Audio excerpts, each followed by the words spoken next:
Good day, brothers and sisters. This is going to be a testimonial video. Perhaps not the sort that you are used to seeing. This might be, could be the last video that I make. But I certainly hope not. I certainly hope that this is a testimonial video that's the beginning of a new life for me.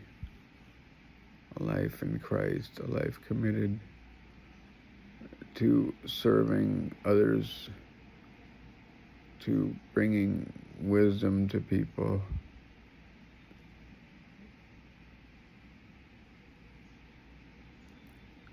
to standing for what's true.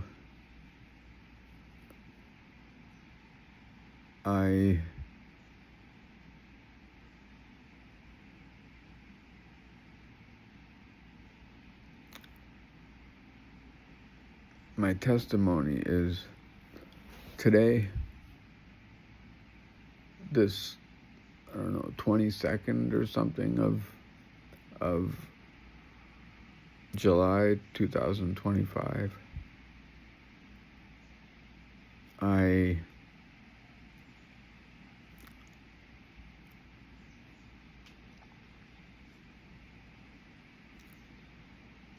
have thoroughly committed my life to Christ, to Jesus Christ. I have spent the last few years doing a deep search to find out what's true. Well,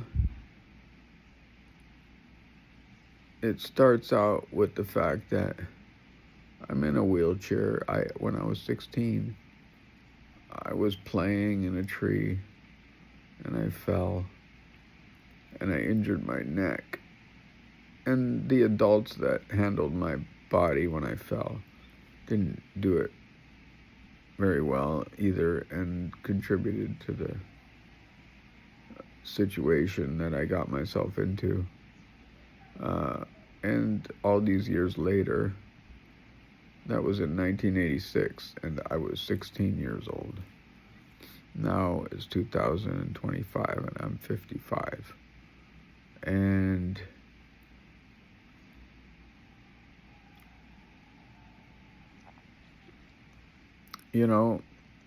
my way of getting through has been just to fight with one foot in front of the other every day. And I was gifted with a very optimistic attitude and a very, very just never quit mentality that allowed me to make it to where I am now. And I don't have a lot of wealth. I'm not a powerful man in the world today, but I do have very good friends, and I have my word. I have found the truth. I stand on the truth.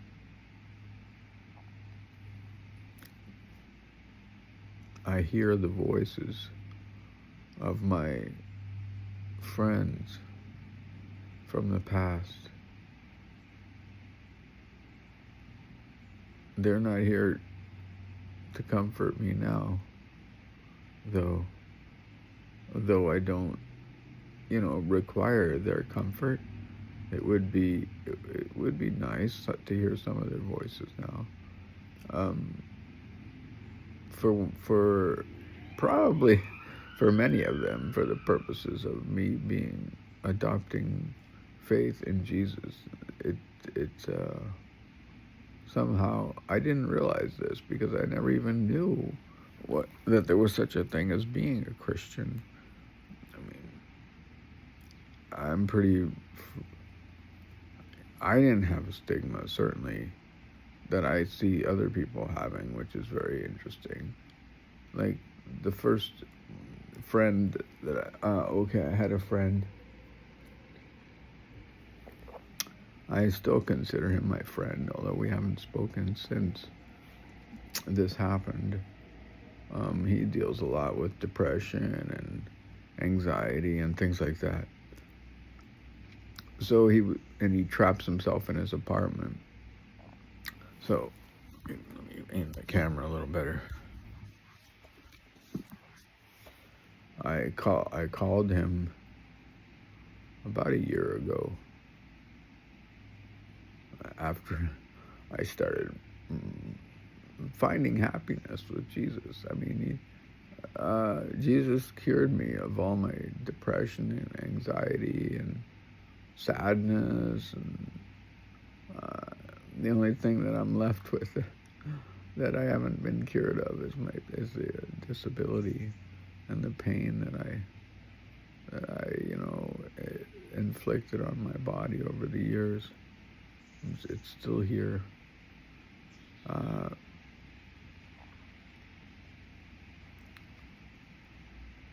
I wanted to call him and tell him, look, this could really help you. This could give you some confidence to go outside. And he immediately reacted to it. Oh no, not you, not you. And I was like, no, I did not me. What?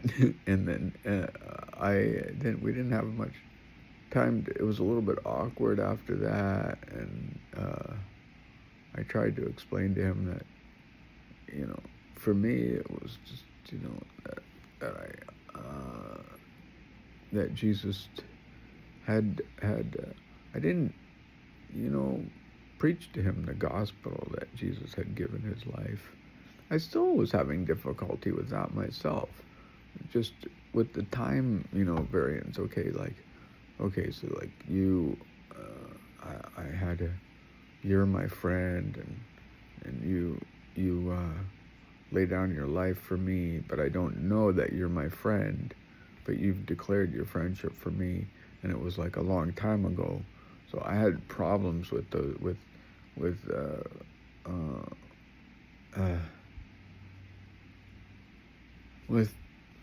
wrapping my head around all these different in time and place and things, and how that related to me, because I was just a random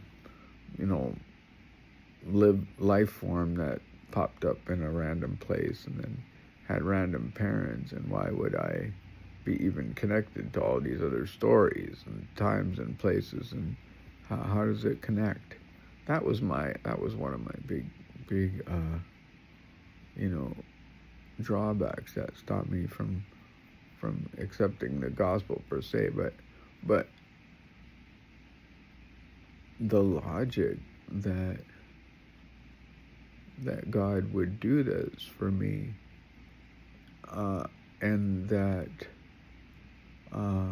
living a life of a righteous life, so that you could be as an image of God on this planet, and the nature of God too, as being someone of kind and forgiving and humble. All those things were very much drawing me closer to Jesus, and there were historical factors that were very convincing to me. I was convinced of the historical validity of the Bible. I was convinced of the place where it happened, and things. I did a lot of research into that. So here I am, talking to my friend, and like, oh, this could help you. No, not you. And he had talked to me in the past about his dad, becoming a Jehovah's Witness and how that. I didn't think I was Jehovah's Witness, and personally, when I called him, I didn't have any thought of judging him or of making him go to church or of making him, do anything really. I had a thought that him learning about Jesus might make him feel better about himself and not feel scared when he went outside. How it did that for me. It made me a lot less fearful. Anyway, that didn't go so well. I have discovered since that friends and family, for whatever reason, perceive being Christian as being offensive to their sensibilities. So I've had to, after an initial shock to that, because it doesn't make a whole lot of sense to me. Now it makes more sense. I understand how, standing on principles, being a Christian or following a righteous pattern of life, it can put you at odds with other people. Some of my friends, I consider them friends. They might not consider me friends because I'm Christian, and it probably in their mind conflicts with what they're doing. The world is quite polarized, and the one thing, if you choose to say, I don't know when this paused. I just looked at the video and it was paused because I said the number 2 and it paused the video because that's equivalent to the pause button on my screen. Back to what I was talking about. I believe in Jesus Christ. I believe that he was a person on this planet not too long ago, and he gave his life to show that the prophecies were being fulfilled, which foretold that he would make his presence here in order that he could take upon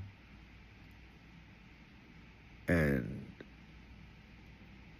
demonstrate to the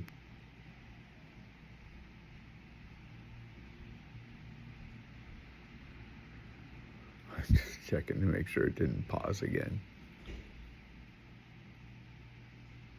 Go to sleep. I just told my phone to stop listening. Okay, took it upon himself to send his son, his only son, Jesus here, the Lord, King Jesus, to enlighten us, to give us the key, to give us the keys to living a better life, to show us what it was to live here. I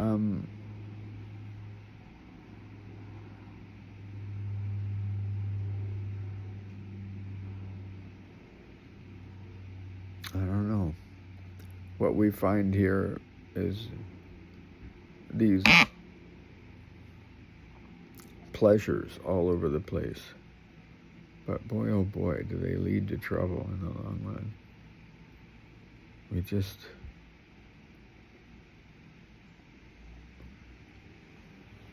Maybe it's just that I don't have many pleasures left and to attach myself to, and so that but in any case, if those pleasures did return to me, this body did start to function in a way that allowed me to participate more and have those fun times again, which I certainly did used to enjoy.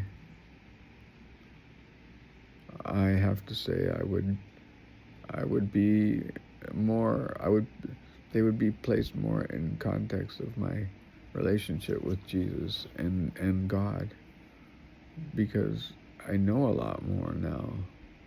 I can see a lot more now about how principles that guide humanity were installed by God for that purpose. Like, for instance, you can't cook a soup recipe and use sugar in place of salt. You know, you're not going to enjoy what you make. So yeah, you can't do that. So there are, certain principles that you have to follow by. Otherwise, it's not going to work out.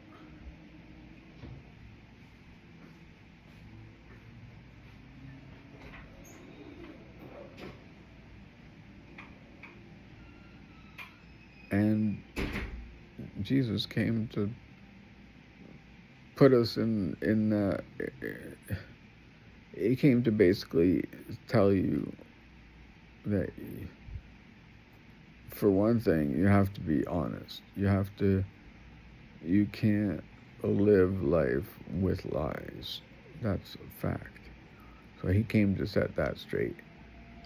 He came to go directly against the Prince of Lies, the King of Lies, right? He came to basically stand in that, in the face of that, and say, no, that doesn't count anymore. You are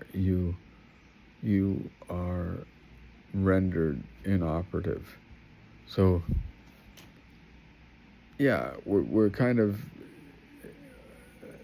in the middle of this wheel grinding to a stop, and there's a lot of parts that were moving in the wrong direction that are suddenly realizing they have nowhere to go. So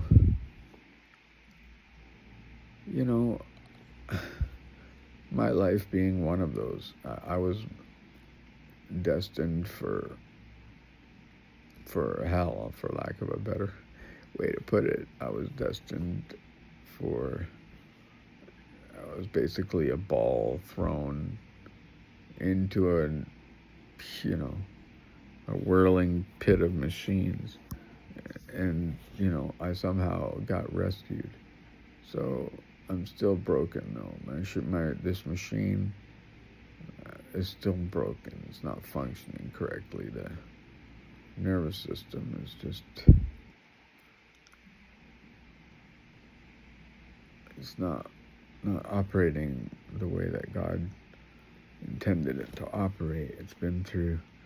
I put it through too many different things, physically and emotionally.